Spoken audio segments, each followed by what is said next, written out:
Muy buenas noches. Vamos a empezar este programa primero del año 2011. Muchas felicidades, les deseamos lo mejor a todos nuestros televidentes. El día de hoy vamos a empezar con un tema que son las elecciones que tendrán lugar este año, pues vistas ya con una perspectiva del 2012 de la sucesión presidencial. Pero habrá 5 elecciones en las que se va a escoger nuevo gobernador en sendos estados. La primera es el día 30 de este mes en Guerrero, ya está muy avanzada la campaña, ahí se ha hecho una coalición de izquierda y una coalición del PRI. El PAN no tiene vela aparentemente en este entierro. La coalición de izquierda es PRD, Convergencia, PT, que es la que le gusta a don Andrés Manuel López Obrador, nomás que dijo don Andrés que no le gustaba el candidato porque es un expriista, como en casi todas las coaliciones que se han ido cuajando, ¿no? La segunda es el primer domingo de julio, en donde la cereza del pastel, o es pastel con o sin cereza, es el Estado de México, pero también se elige gobernador de Baja California Sur y de Coahuila. Y la última es la del Estado de Michoacán, en noviembre de este año, ya terminando el año, en la cual vamos a tener elementos importantes porque es una plaza en posesión del PRD. Y pues yo lo dejo ahí para que lo comenten, pero todo ello se relaciona claramente con la sucesión de 2012, porque el candidato más destacado, el que va adelante en las encuestas, es Enrique Peña Nieto, gobernador del Estado de México, en donde pues todos los ojos están puestos para la elección del 2011, que tendrá repercusiones en 2012. Pues agregaría a lo que planteas un punto que mencioné la semana pasada, que quisiera abundar. El silencio que muestran los institutos electorales, los árbitros, ante la existencia de una elección tridimensional, porque en todos estos estados, en algunos más que en otros, se presenta una situación muy inquietante. Zonas en donde los comicios sí son respetados, sí son libres, sí son confiables, zonas en donde se recurre a la compra y coacción del voto por parte del gobernador en turno y de los partidos que compiten, es decir, el dispendio para ver quién se apropia de los votos corporativos en esta fragmentación del caciquismo por todo el territorio. Y finalmente, aquellas zonas en las cuales, o aquellas partes de las elecciones en donde el crimen organizado tiene la capacidad de decidir quién compite y en ese sentido se convierte en un factor fundamental del poder. Frente a esta realidad, insisto una vez más, las autoridades electorales, esta realidad tridimensional, la propuesta o la respuesta está siendo unidimensional. Los árbitros electorales parten del supuesto de que todas las elecciones están organizadas bajo el principio de la limpieza y la confiabilidad, lo cual no es el caso. Por tanto, vale la pena recordárselos a ellos y a todos aquellos sectores de la sociedad que de una u otra manera van a interesarse y se van a intervenir en la vigilancia de las elecciones. Me gusta mucho tu optimismo, Sergio. Fíjense, nos dice, hay 3, las confiables, etcétera, y otras 2 que tienen problemas. Pero yo, sinceramente, nada más veo a las otras 2. La enteramente confiable, natural, esperada, que sería igual a la de cualquier otro sistema electoral democrático, las veo muy raras. Raras en el sentido de que son pocas veces. En estas 5 que nos acaba de poner Francisco José en la mesa, hay una en la del Estado de México, que es la más importante. Ahí veo que en tus 3 dimensiones va a dominar esta de la oferta de los gobernadores, la compra de votos. El Estado de México es tradicionalmente se ha manejado de esta forma, en donde se introducen dineros de quién sabe dónde para seguir manteniendo el control del PRI, que ya lleva un buen tiempo. Luego en Michoacán, ahí vaya que si veo las manos del narco, en ese estado en donde se supone que una posible figura como candidato será la hermana de Felipe Calderón, y que una y otra vez se trata de explicar esta concentración de fuerzas del gobierno federal en ese estado para aplacar, que no acabar, al narcotráfico, en función de limpiarle el espacio a la posible candidatura de la señora Calderón. Estos dos estados marcan la naturaleza fundamental de las elecciones. Vamos a estar en 2011 a 11 años de cuando creímos que las cosas ya entraban en esa bella región de lo normal de la democracia, y no, estas que nos planteas, las dos principales, son en las dimensiones que no queremos, que Sergio acaba de mencionar. Sí, y si en la elección federal de 2006 hubo un fuerte tropezón en términos de certidumbre, en términos de consenso electoral, pues en los estados en realidad no se ha avanzado gran cosa. La alternancia, aunque ha habido alternancia en varios estados, de todas maneras, en materia electoral el avance es muy pequeño, o mejor dicho, hubo un avance en un momento determinado. Sí, y hay regresión. Y ha habido regresión muy clara. Hemos visto cómo los institutos electorales de los estados, pues casi con excepciones, están subordinados al gobernador, de una u otra manera, no solamente a los partidos políticos, sino más directamente al gobernador. En el Estado de México, que será sin duda la elección que atraiga más reflectores, la de Michoacán también, por otras razones, pero también, sobre todo si efectivamente la hermana de Felipe Calderón es la candidata, pues será interesante ver qué ocurre ahí, qué tanto entra el gobierno federal o no, también hacer ahí digamos, operaciones electorales de dudosa legitimidad. Pero el Estado de México, porque se juega muchísimo, para el PRI sobre todo. Desde luego que Peña Nieto es un gran operador en el sentido de la compra de votos, del uso de los programas sociales. Recordemos que el año pasado, en la elección federal, Peña Nieto ganó 38 de los 40 distritos federales. Es decir, arrasó completamente. Además de ganar muchos bastiones tradicionalmente perredistas o panistas, es decir, la operación que hizo fue totalmente exitosa y lo va a aplicar en este año, por supuesto. La incógnita que sigue en el aire, que se ve de difícil aplicación, es la coalición PAN-PRD, de la que todavía se ha hablado como una posibilidad, pero que no encuentran un candidato que sea alguien que realmente pueda competir contra el candidato de Peña Nieto. Y lo que se juega, digamos, es muchísimo, porque desde luego Peña Nieto entraría en problemas en la búsqueda de la candidatura presidencial de su partido si pierde el Estado de México, por ejemplo, frente a una coalición. Y eso le repercutiría negativamente al PRI también, tanto porque abre la brecha de división interna, como porque precisamente el Estado de México y sus enormes recursos serían utilizados, si es que sigue en manos del PRI, para la elección presidencial. O sea, va a aportar una gran cantidad de votos en favor del candidato priista. Si lograran extraérselo al PRI, pues entonces sería exactamente lo contrario. Yo me temo que de todo el conjunto de elecciones, de estas 5 que va a haber este año, podemos sacar algunos elementos que se proyectarán sobre 2012. Desde luego, no la lógica de quién va a ganar. Eso no se traslada de unas elecciones locales a unas federales, como está ampliamente probado. Las elecciones federales o nacionales, para presidente de la República específicamente, toman su propia lógica en función de las circunstancias de los candidatos, sus personalidades, de sus propuestas, de la situación del país, de la situación internacional, que no tiene nada que ver, o que tiene menos que ver que lo que algunos quieren con las elecciones locales. Sin embargo, por ejemplo, en las elecciones de Guerrero, que serán este mismo mes al final de él, vamos a encontrar dos tipos de coaliciones que son interesantes. Ahí no hay PAN-PRD.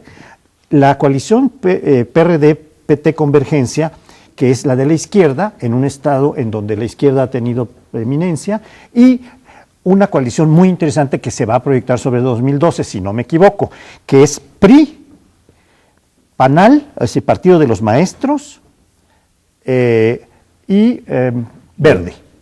Esas van a ser probablemente otro tipo de coaliciones, como a lo mejor llega a cuajarse en el Estado de México.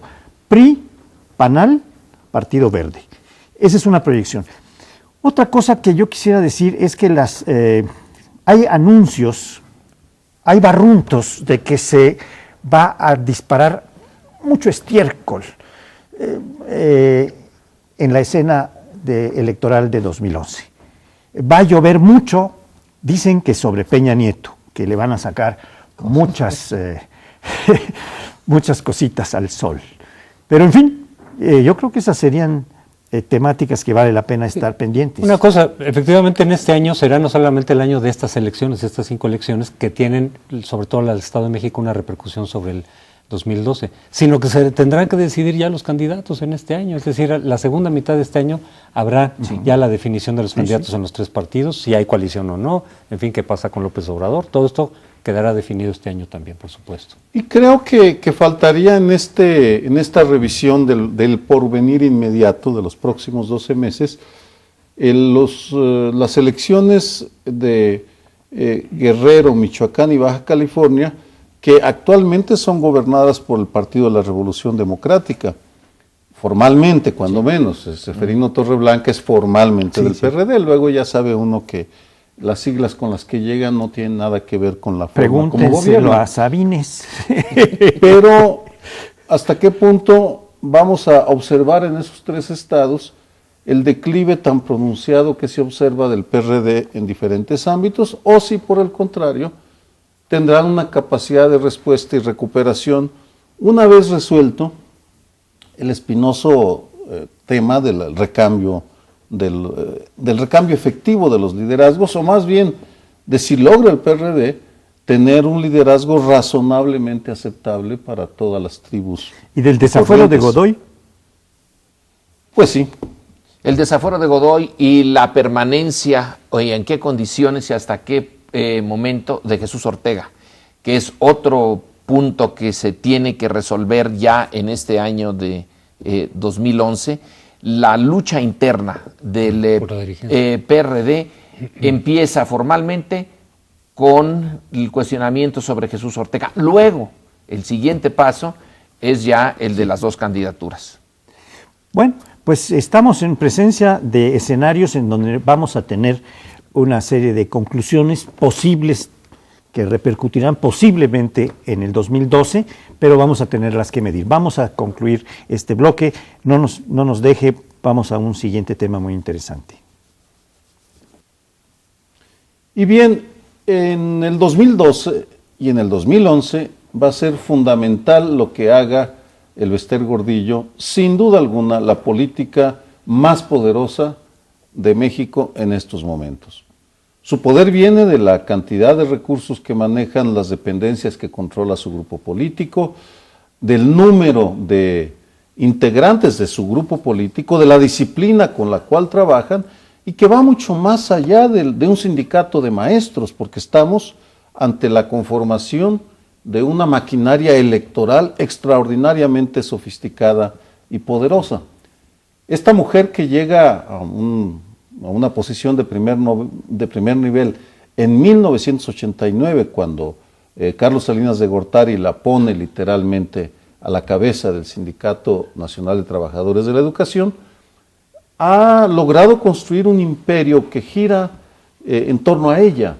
Y la pregunta en el 2011 es, o una de las preguntas es descifrar por quién se va a inclinar el Bester Gordillo, porque hasta el momento ha tenido la capacidad de negociar con los 3 partidos y por un lado obtiene grandes beneficios de su relación con Felipe Calderón y el PAN, pero al mismo tiempo también juega con el PRD en algunas canchas y al mismo tiempo está lanzando señales de que tal vez termine inclinándose con toda su fuerza a favor de Enrique Peña Nieto. Pero son todos indicios. Creo que en estos momentos no existe un analista que pueda hacer una afirmación tajante de cuál va a ser el rumbo, los derroteros, la decisión que tome el Bester Gordillo en cada una de las elecciones que se viene y en la elección del 2012? Yo propongo que veamos también ese tema, dejemos a la Gordillo por el momento de lado, no la quitemos del cuadro porque es fundamental, pero pensemos en la educación en general. ¿Cómo va la educación en México? En el año que terminó se nos dijo que la prueba PISA, esa que hace esa prueba internacional, que estábamos muy bien, que comparado con el 2003, que fue una decisión de dónde está la comparación, a la del año pasado, nos fue perfecto. Aumentamos nuestros jóvenes y niños evaluados, aumentaron bastante su calidad, su puntaje, y que eso era lo que se habían comprometido, pero esto va bien. Esa misma prueba, vista con los 60 y tantos países que participaron, nos da otra visión que no es tan optimista. No niego que haya habido avances. El punto es que ¿quién está en primer lugar en matemáticas, en lectura y en ciencia? En primer lugar lo ocupa China. China, un país cuyo producto per cápita es menor que el nuestro. Sí, tiene por habitante menos recursos que nosotros.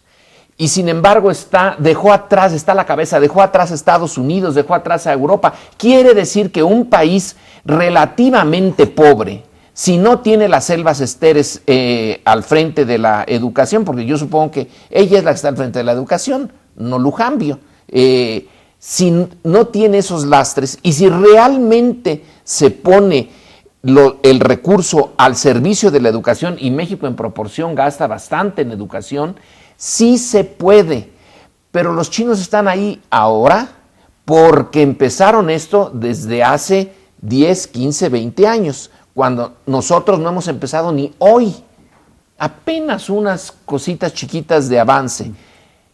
Cuando vengan los siguientes 10 o 15 años, los chinos van a estar cosechando esto a nivel ya de posgrados y de grandes grupos de gente muy bien educada en sus universidades, sus industrias, etcétera. Nosotros no los vamos a tener porque seguimos todavía en ese grupo de medianos. Sí, estamos un poquito más adelante que Argentina y que Brasil, pero nuestra verdadera posibilidad la muestra China. Si hubiéramos tenido una política educativa real, ahorita podríamos estar incluso adelante de Estados Unidos. Si China lo pudo, ¿por qué nosotros no?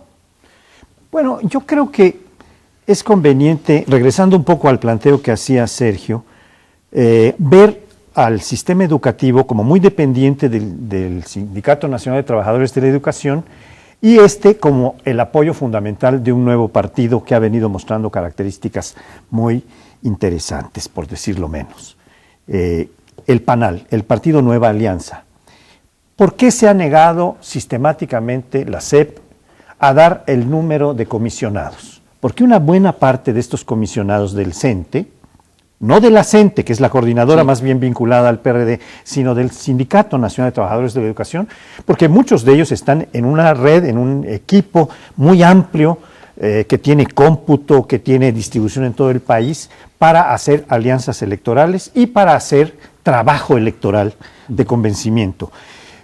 Si lo vemos para las elecciones de este mes, de enero, ya van juntos PRI, Verde, yo insisto mucho, y PANAL. Es muy probable que esta misma coalición vaya en el Estado de México y es muy probable que vaya en otros estados, probablemente en Coahuila, pero en fin, de las 5 en 3 casi de cierto va, por lo cual ya empezamos a ver. El PANAL hizo en las elecciones de 2010 7 coaliciones con el PRI y 3 con el PAN, en Veracruz, en Puebla y en Oaxaca. Pero empieza a mostrar que la novedad de la nueva alianza consiste en el que más me conviene, el más probable, y casi todos han sido en relación con el PRI. Esto pues dice algo para 2012 y dice cómo el sistema educativo tiene miles y miles de gentes que debían estar dedicados a la educación, pero están dedicados al proceso electoral. Entonces yo no puedo dejar de ver esta relación. Sí, lo que pasa es que precisamente si la educación se rezagó muchísimo en México, está totalmente rezagada, pese a la cantidad de recursos que se le destinan, es porque bajo el régimen priista el magisterio se convirtió más en un aparato político electoral que en un instrumento de educación. Es decir, se desvirtuó en sus objetivos fundamentales al ver esa estructura nacional imponente, uno de los sindicatos más grandes de América Latina, que El más grande. el más grande, que tenía potencial político electoral, por supuesto, y ahí se concentraron los gobiernos del PRI en darle ese sentido y esa función, descuidando, por lo tanto, lo central, que era la educación. Pero eso no cambió con el PAN.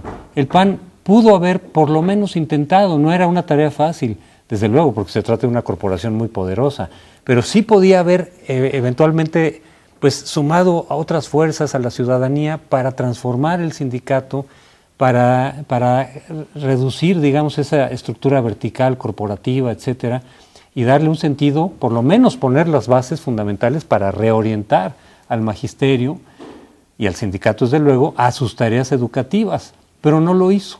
La alianza de Elbester Gordillo con Fox primero, continuada después con Felipe Calderón, hizo que esos gobiernos panistas vieran también el capital político del magisterio, el uso del sentido político.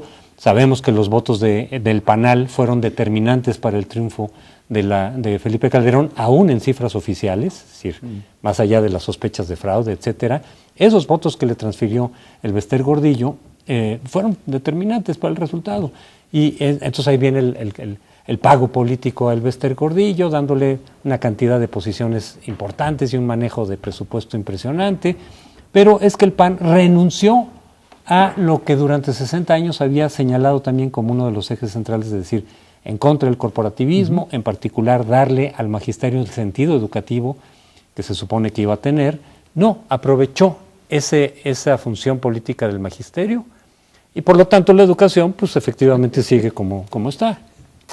En términos de cultura política, el Elbester Gordillo y el fenómeno Elbester Gordillo muestra claramente la capacidad que tuvo el PRI, porque este sometimiento de la educación a lo político electoral viene del PRI. Es ahí donde se arma. Los maestros siempre fueron los operadores políticos durante los años durante las elecciones. Lo que cambia con la alternancia es que ese sindicato y el encabezado por Elbester Gordillo se autonomiza, obtiene autonomía del gobierno y tanto el PAN como el PRD, José Antonio, también han sido, han estado dispuestos a no tocar el poder de Elbester Gordillo. El caso del Distrito Federal, por ejemplo, en donde los gobiernos de izquierda pues han tenido que aceptar esa realidad de que no hay manera de poner algún tipo de control sobre la maestra. Con eso en mente, el pronóstico para la educación básica, media, secundaria y media es bastante malo. Creo que en los próximos 2 años, cuando menos, no hay manera de que haya un cambio en serio, una reforma estructural, lo cual significa que esa realidad se va a comer o ya se comió a Alonso Lujambio como precandidato por el Partido de Acción Nacional. Pero no solo eso, sino que dependiendo de la manera como Elbester juegue sus cartas y conociendo su trayectoria, seguramente las jugará muy bien, porque sí sabe negociar, es una mujer que sabe negociar, pues entonces el próximo sexenio, gane quien gane, también veremos cómo está sometida la educación, ya no solo a lo electoral, a lo político electoral, sino a los designios de una sola persona que entre sus intereses no tiene, por cierto, la defensa de una educación de calidad. Esa es tal vez la tragedia más grande de la vida nacional. 2 cosas rápidamente. En cierta medida, la derrota de Andrés Manuel se debió a que él sí no aceptó el apoyo condicionado del Elbester. Él quería ir en serio al cambio en esta área y en parte por eso ella echó todo su peso en contra, independientemente de partidos, y apoyó al PAN. Segundo punto, 2 instituciones importantes muy importantes que ahora echamos en falta fueron pervertidas por el PRI. Ya quedó claro, el Sindicato de Trabajadores de la Educación es exitosísimo como aparato electoral, no sirve gran cosa como instrumento de educación. Y la policía le sirvió al PRI para control político, eso era lo que quería, no para tener policías al servicio de la ciudadanía. A la policía se le juzgaba en función de su apoyo político. Ahora, cuando enfrenta el Estado y la sociedad a una criminalidad realmente poderosa, nos damos cuenta que nunca tuvimos policía en el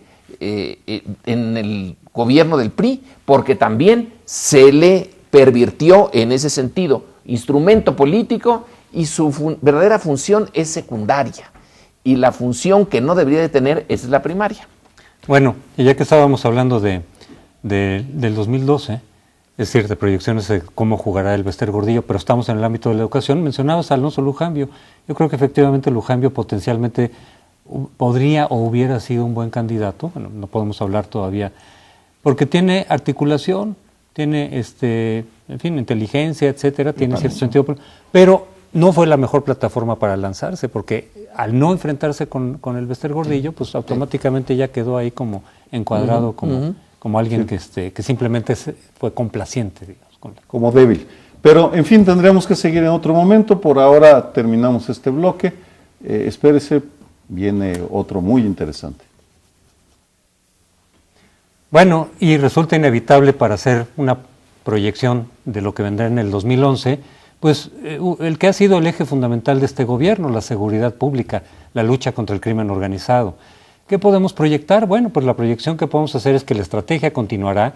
Calderón ha dicho una y otra vez, pese a convocar a diferentes mesas, a diferentes diálogos, para oír lo que la sociedad y los expertos tienen que decir, a final de cuentas sigue diciendo, era la única estrategia, no hay opción, la otra es rendirse a los criminales, a los capos, lo cual no es cierto. Hay una gama impresionante de alternativas que de hecho practican en otros países, por cierto. Estados Unidos no sigue la estrategia de México y sin embargo tampoco se ha rendido, digamos, al narcotráfico como tal. España, Europa, Australia, etcétera, tienen graves problemas de consumo de drogas, pero tienen distintas alternativas de enfrentar el problema, reduciendo los costos para la ciudadanía y no poniendo en riesgo las instituciones y la seguridad como se ha hecho aquí en México. Sin embargo, Calderón ha dicho, esta es la alternativa, nos vamos a seguir por ahí, y la proyección que podemos hacer es que si el año pasado el número de asesinatos creció a 10,000 aproximadamente, bueno, pues esto puede continuar en la escalada. No se ve dónde está el punto de inflexión en donde empiece a disminuir la violencia.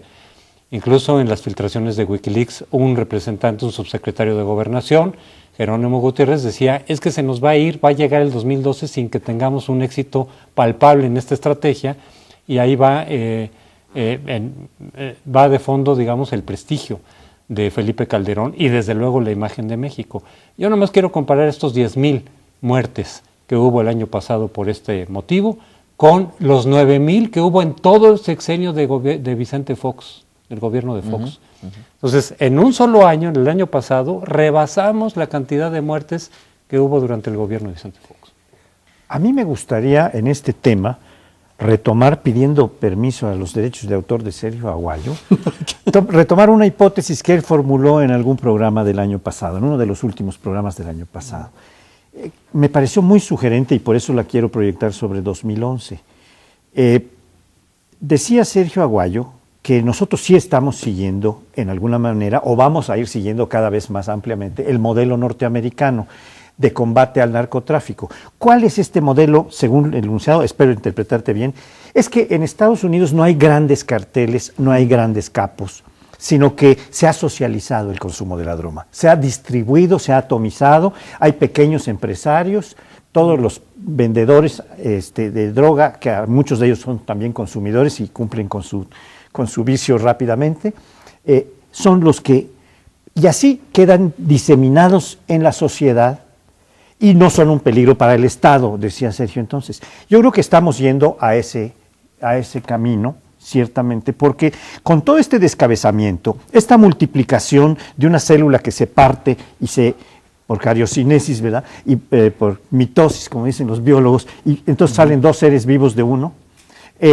Vamos avanzando hacia un proceso de socialización en donde los pequeños empresarios van a sustituir a los grandes carteles, sobre todo a los que se pueden ir descabezando. Entonces, cada vez vamos a tener más extendida, más disimulada por la sociedad, más absorbida, socializada en ese sentido, y esto sería lo que podríamos ver para el año entrante, para este año que comienza.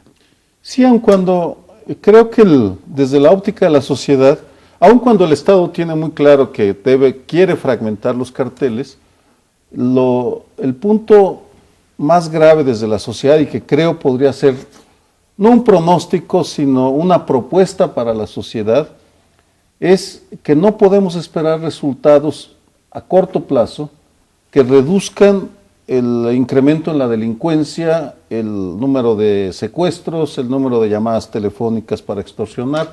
Eso va a continuar e incluso puede crecer. Por una razón muy elemental. En Estados Unidos todo el aparato del Estado, en todos sus niveles, participa activamente en combatir las expresiones más extremas del crimen organizado, de los carteles, y lo limitan. En México no es el caso, pero me parece que ante esa realidad, lo que la sociedad debería, o la sociedad organizada cuando menos, debe proponerse como estrategia, es a exigirle a los organismos públicos de derechos humanos que funcionen mejor de lo que lo están haciendo ahora. Pienso en las comisiones estatales, por ejemplo, la Comisión Nacional, en todo el tejido social que protege algún tipo de derechos, desde el DIF, los institutos para la mujer que están por todo el país, porque es una burocracia, o son burocracias que no funcionan al máximo de sus posibilidades. Y lo que nos surge como sociedad es que pongamos algún tipo de frenos, de retenes a los excesos de violencia en nuestra contra.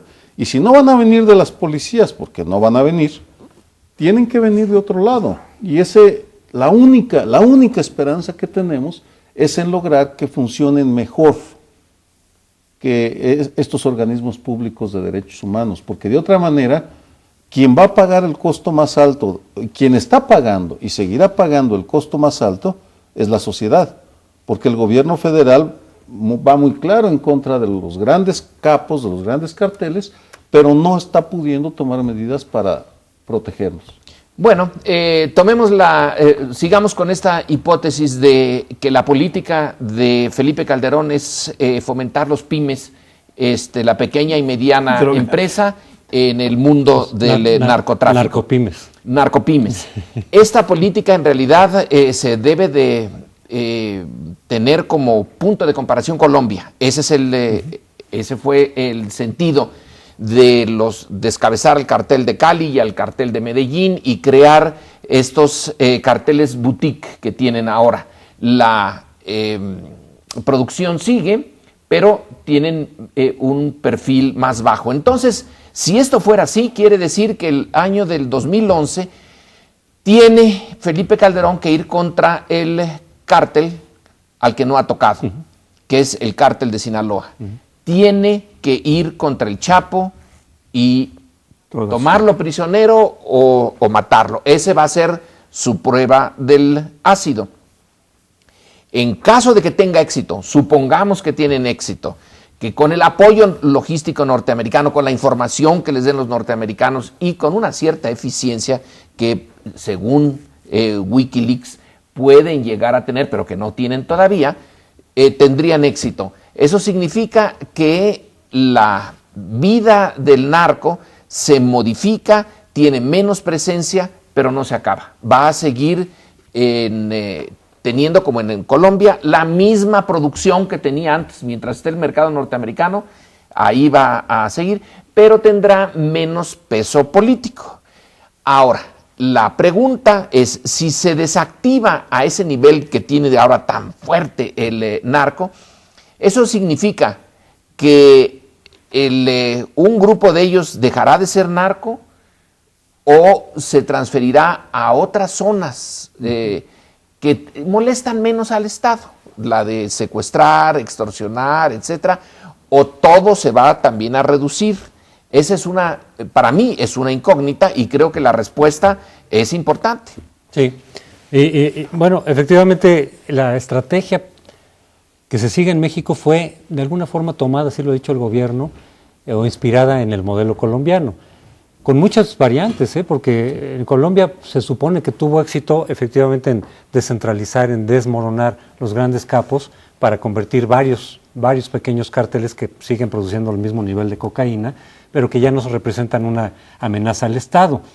Pero era el Plan Colombia, que aquí se supone que no va a haber, es decir, la presencia del norteamericana, pero en serio, que aquí ya sabemos que aquí están, pero no de la forma en que llegaron a Colombia.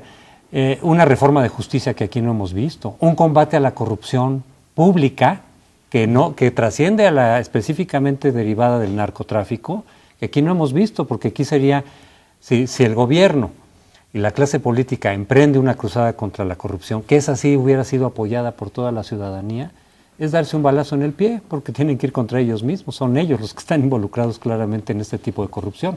En Colombia, sin embargo, sí se llevó a cabo un programa en contra de la corrupción que llegó a afectar a la clase política de los niveles incluso más altos, y que eso tiene algo que ver con el relativo éxito que tuvieron allá. Pero aquí hay una paradoja que yo quisiera señalar también.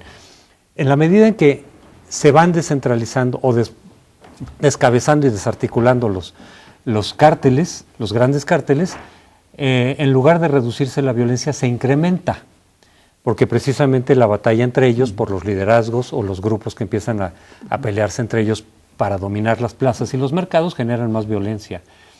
¿Cómo pasó en Colombia? Bueno, ahí efectivamente se pagó un costo altísimo de violencia que rebasa lo que hemos visto aquí en México. Los expertos dicen, ustedes apenas están empezando, no han tocado los niveles de violencia que hubo en Colombia. Pero segundo, ¿cómo se mantiene ahora esta fragmentación de cárteles, de pequeños cárteles, sin violencia o con menos violencia, para ser más? Pues con pactos, con lo que aquí está anatemizado, es decir, aquí los pactos con el narco son imposibles, son traición. Bueno, así es como se mantiene la paz de convivencia entre varios cárteles pequeños en Colombia y en otras partes del mundo, con acuerdos a nivel local, entre los cárteles y con las autoridades. Agregar un tema que no hemos tocado, aunque en muchos programas anteriores sí. Esto hay que verlo conjuntamente con el proceso de legalización paulatina, callada, que en Estados Unidos se ha dado. El año pasado hubo un referéndum para ver si se legalizaba o no, ya para efectos de divertimento, la droga, no solo para efectos terapéuticos. Y va avanzando, hay 17 o 18 entidades de la Unión Americana, de las 50, en los que ya hay una cierta legalización. Y esto va a tener repercusiones en México. Y hay que ver que el proceso norteamericano no solo se da en función de la persecución y de la destrucción de los grandes cárteles, sino también en este proceso de asimilación social que es la legalización. La legalización quiere decir, ya pueden ustedes consumir, siempre y cuando sea en pequeñas cantidades, etcétera, sin problemas. Si ustedes se ponen a comerciar en grande, entonces van a ser perseguidos. Pero es ahí, voy a insistir un poco en lo que expresé en mi primera intervención. Es ahí donde la ciudadanía, las opiniones que podamos tener, tienen que encontrar un canal institucional que lleve estas demandas o estas exigencias a los órganos que deciden.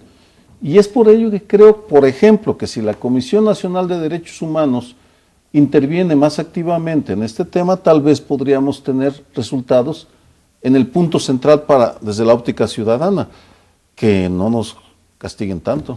Bueno, pero se nos ha terminado el tiempo. Regresamos en unos momentos al último segmento. Pues bien, llegamos al último segmento. En este se dijo al principio que feliz año, feliz 1911. Lo siento, a lo mejor no es tan feliz. Vamos a entrar en una pequeña infidencia. Aquí mis colegas dijeron, no toquemos la economía porque no somos economistas, pero somos víctimas de la economía, todos nosotros, usted, el grueso de los mexicanos. El problema del crecimiento económico de México. Creo que está en el corazón de muchos de lo que tratamos aquí, del narcotráfico, de la migración, de la educación, su nivel tan bajo. La expectativa, según nos lo dijo la CEPAL al final del año pasado, en diciembre del año pasado, sacó una cifra desconsoladora.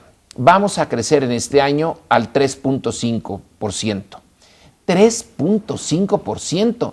Cuando nuestros competidores en serio, China o India, van al 9, al 10%, nosotros vamos a bajar de lo que tuvimos este año, vamos a bajar al año entrante. ¿Cuál es una de las razones? Y lo pongo aquí a discusión, es un tema fundamental.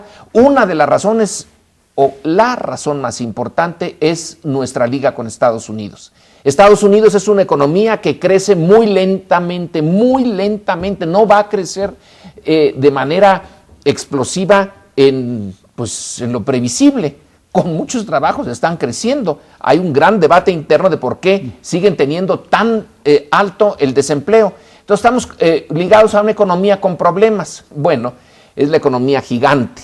Nosotros ahí, chiquito, vamos en el cabucito de ese tren, y si el tren se detiene, pues nosotros ni modo de salirnos. Así que, ¿qué esperamos? ¿Qué efectos puede tener? Sin ser economistas, la mala conducta de nuestra economía en el 2011, por lo menos 2011, no sé, en el 2012. Eso es lo que dejo aquí planteado en la mesa. Bien, también sin ser economista, sí, con la información que proporcionan las instituciones que se dedican a estos temas, es posible hacer una serie de afirmaciones de que este año seguirá siendo malo para los bolsillos de la mayoría de los mexicanos por las características del capitalismo mexicano. Es un capitalismo monopólico, oligopólico, sí, que de manera sistemática está extrayendo recursos de los bolsillos, de los ingresos que tenemos todos. La Comisión Federal de Competencia sacó en abril del 2010 un estudio muy inquietante porque establece que el 30% de los ingresos de los sectores medios, de lo que gastamos, se va a mercados controlados por una o dos o tres empresas. Es decir, electricidad, que ahora sí es un monopolio, pero clarísimo, telecomunicaciones, es decir, que pagamos un sobreprecio por las distorsiones que tiene este sistema económico, y en este sentido, por cierto, los más pobres pagan el 42% de sus ingresos. Y la única luz de esperanza muy pequeñita es que la ciudadanía finalmente va a tener un instrumento, no como lo esperábamos, pero sí un instrumento con las acciones colectivas. Porque al reglamentarse ya las leyes, o al reglamentarse la reforma a la Constitución que permite las acciones colectivas, un grupo de personas podrán unirse para interponer una demanda en contra de abusos, de cobros excesivos, por ejemplo. Pero el camino a recorrer es gigantesco, así como hablábamos de que la educación no va a cambiar, de que los carteles tampoco en el corto plazo. En el terreno económico seguiremos padeciendo las consecuencias de un capitalismo distorsionado, monopólico. Señala Sergio que una de las explicaciones es el carácter oligopólico, monopólico. Bueno, eso es algo que nos viene desde la colonia. La economía colonial era básicamente monopólica, y bueno, el año pasado se estuvo reflexionando mucho sobre el bicentenario y el centenario. Bueno, pues es la hora que después de 200 años de independencia no hemos logrado superar, digamos, ese carácter monopólico de la economía. En alguna medida sí, por supuesto, es decir, en los últimos años ha habido mayor apertura, la apertura económica algo tuvo que ver, pero en lo fundamental la estructura económica sigue siendo monopólica. Y precisamente a fines del año pasado se estaba discutiendo todavía esta ley antimonopolios en el Senado, ¿no? Con ciertas características de si, en fin, cómo nombrar a los reguladores, a las organizaciones que regulan la cuestión de la competencia. Pero, pues, apenas estamos en esas, estamos viendo cómo desmantelar los monopolios. En Estados Unidos, a fines del siglo XIX es cuando se hizo la gran ley antimonopolios que empezó a permitir una mayor descentralización, mayor competencia, que no se pagara ese sobreprecio.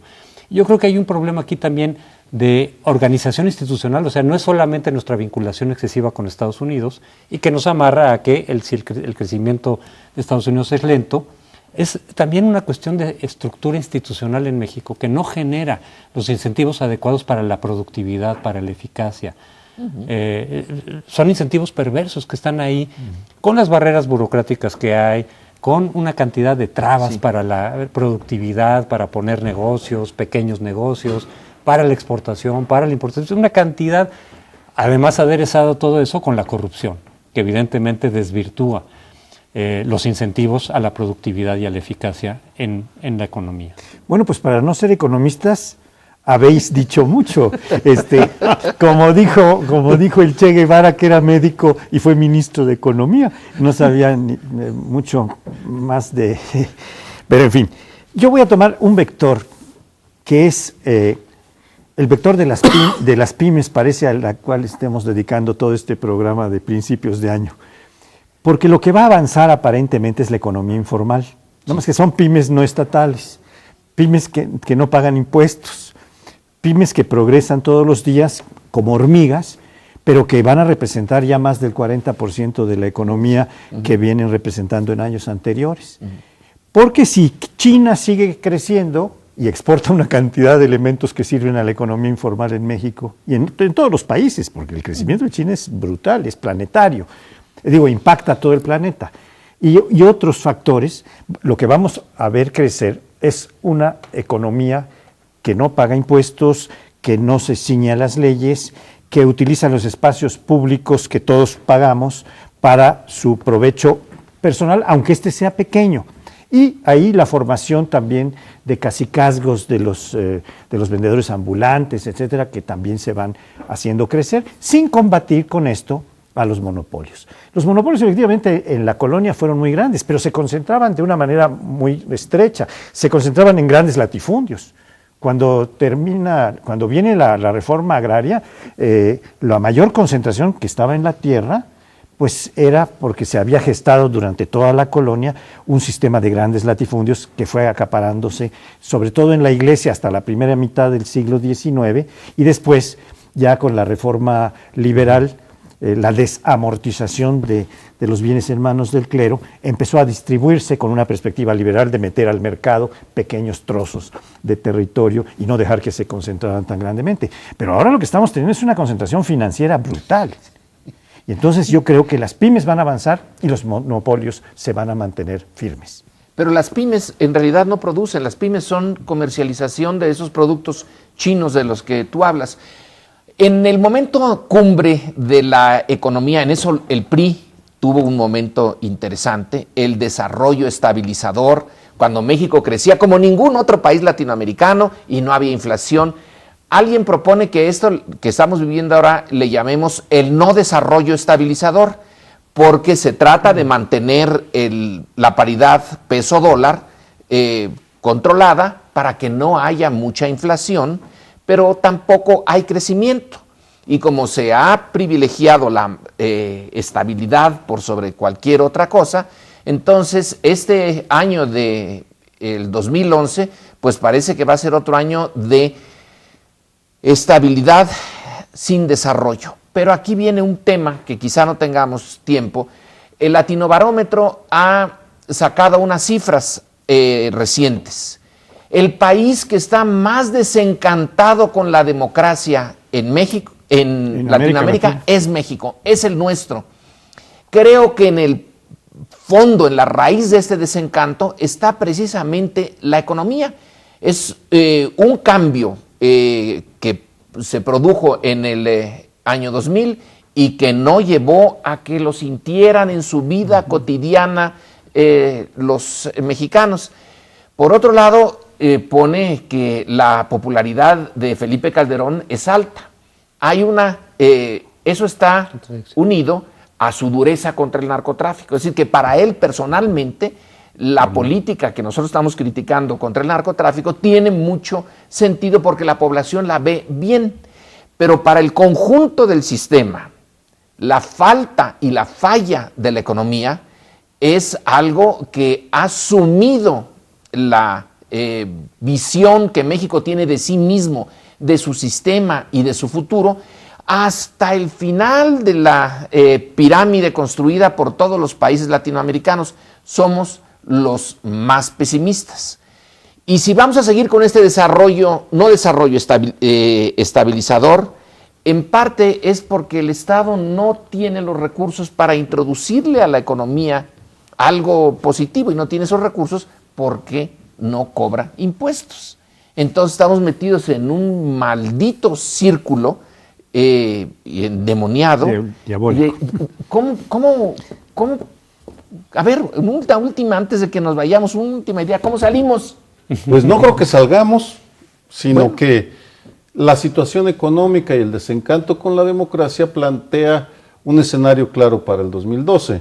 El PAN difícilmente se recupera y estará entre el PRI y el PRD quien logre abanderar el cambio como consigna y sea creíble para la sociedad tendrá más posibilidades. Válgame Dios, este es el mensaje de Año Nuevo.